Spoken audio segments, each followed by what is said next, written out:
ఉమ్మడి రంగారెడ్డి జిల్లా వ్యాప్తంగా మున్సిపాలిటీల్లో స్వల్ప ఘటనలు మినహా పోలింగ్ ప్రశాంతంగా జరుగుతోంది. వృద్ధులు, యువత తమ ఓటు హక్కు వినియోగించుకుంటూ చైతన్యం నింపుతున్నారు. వికారాబాద్ జిల్లా కొడంగల్లో సీఎం రేవంత్ రెడ్డి ఓటు హక్కును వినియోగించుకున్నారు. కొడంగల్ జడ్పీహెచ్ఎస్లో సీఎం ఓటు వేశారు.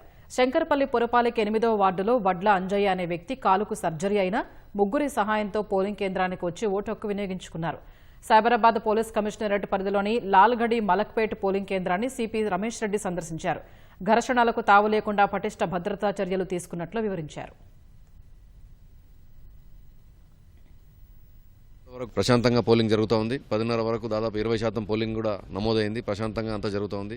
గ్రామంలో అంతా కూడా ప్రశాంత వాతావరణం నెలకొని ఉన్నది. సఫిషియెంట్ బందోబస్తు కూడా ఉంది. ఎలాంటి అవాంఛనీయ సంఘటనలు జరగకుండా ముందు జాగ్రత్త చర్యగా చెక్ పోస్టులు కూడా పెట్టడం జరిగింది. బయటి వ్యక్తులు రానియకుండా కట్టడి చేయడం కూడా జరిగింది. వికారాబాద్ జిల్లా పరిగి 13వ వార్డులో మాజీ ఎమ్మెల్యే మహేష్ రెడ్డి దంపతులు ఓటు హక్కును వినియోగించుకున్నారు. పోలింగ్ కేంద్రం వద్ద బోగస్ ఓట్లపై చెలరేగిన వివాదం చెలరేగింది. 13వ వార్డు 27వ పోలింగ్ స్టేషన్లో దొంగ ఓట్లు వేస్తున్నారంటూ కాంగ్రెస్ కార్యకర్తలు గొడవకు దిగారు.